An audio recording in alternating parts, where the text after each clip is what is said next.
Good morning, praise the lord.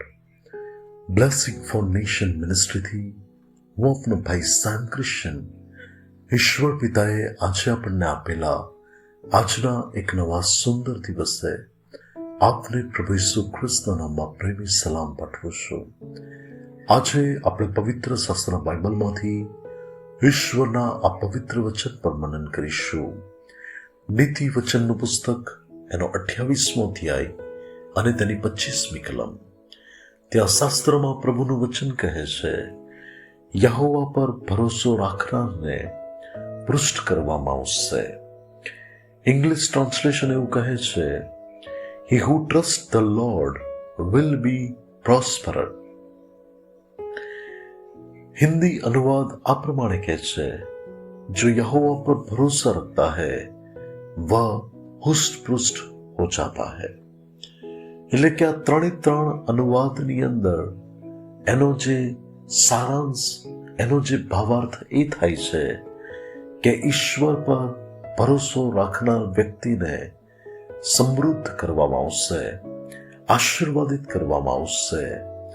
અને ભલાઓ, પ્રભુ પર જે વ્યક્તિ ભરોસો રાખે છે એ વ્યક્તિને તો પ્રભુ આશીર્વાદ આપે છે.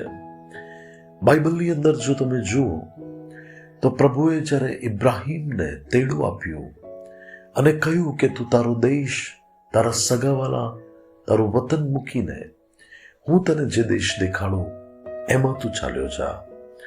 અને બાઇબલ એવું કહે છે કે ઇબ્રાહીમે એ પ્રમાણે કર્યું, કારણ કે તેણે તેના ઈશ્વર પર તેણે ભરોસો રાખ્યો. અને જ્યારે પોતાના જીવનની અંદર પ્રભુ પર ભરોસો રાખીને તેણે જે પગલાઓ ભર્યા, જે તેણે પોતાના જીવનની અંદર મૂવમેન્ટ કરી, ત્યારે બધી જગ્યાઓ પર ઈશ્વરે તેને આશીર્વાદ આપ્યો, એને સમૃદ્ધ કર્યો. અને ઈશ્વરે તેને એના નગરમાં એક બહુ મોટો સરદાર બનાવ્યો. પરમેશ્વરે એના દેશમાં તેને એક નામાંકિત વ્યક્તિ બનાવીને એક માનનીય નામ આપ્યું. અને બાઇબલમાં ઉત્પત્તિ 24 અને 1 જો તમે જોશો તો ત્યાં લખ્યું છે કે પ્રભુએ ઇબ્રાહીમને સર્વ વાતે આશીર્વાદ આપ્યો. હાલેલુયા.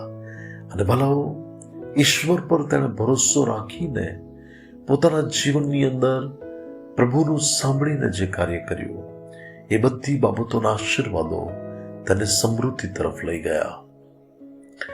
યુસુફના જીવન વિશે તમે જુઓ કે જેને તેના પોતાના ભાઈઓએ વેચી દીધો અને ગુલામ તરીકે જે વ્યક્તિને મિસ્રમાં લઈ જવામાં આવ્યો, ત્યારે એ વ્યક્તિ પોતાના જીવનના એવા કપરા સમયોમાં હતો, પરંતુ તેણે એ કપરી પરિસ્થિતિઓમાં પણ પોતાના ઈશ્વર ઉપર ભરોસો રાખ્યો.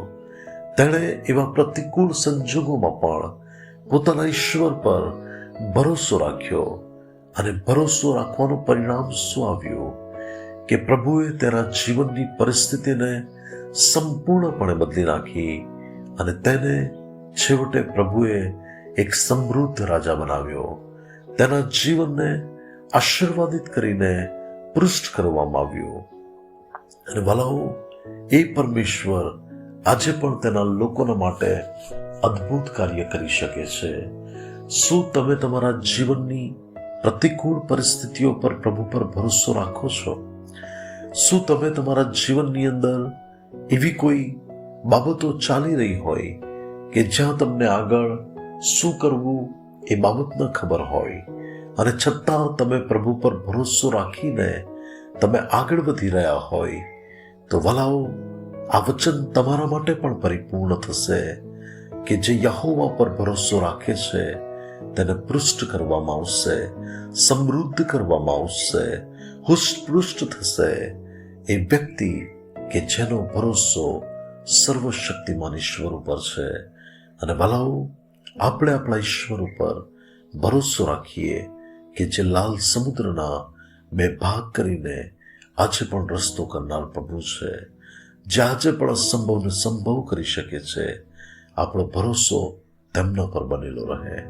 પ્રભુ આજના પવિત્ર વચન દ્વારા આપણને આશીર્વાદિત કરે. આવો પ્રાર્થના કરીએ. સ્વર્ગમાં અમારા પ્રેમાળ, કૃપાળુ અને દયાળુ ઈશ્વર પિતા, આજના પવિત્ર વચન માટે તમારો આભાર માનીએ છીએ. ઈશ્વર પિતા, મારી પ્રાર્થના છે કે તમે તમારા લોકને પ્રભુ તમે સમૃદ્ધ કરો, તેઓને ભરપૂરીના અનુભવમાં તમે લઈ જાઓ અને તેઓ હંમેશા પ્રભુ તમારા પર ભરોસો રાખીને ચાલે એવી કૃપા થવા દો. ઈસુ મારા પ્રભુના નામમાં પ્રાર્થના કરીએ છીએ. આમીન. May God bless you. Have a blessed day. Shalom.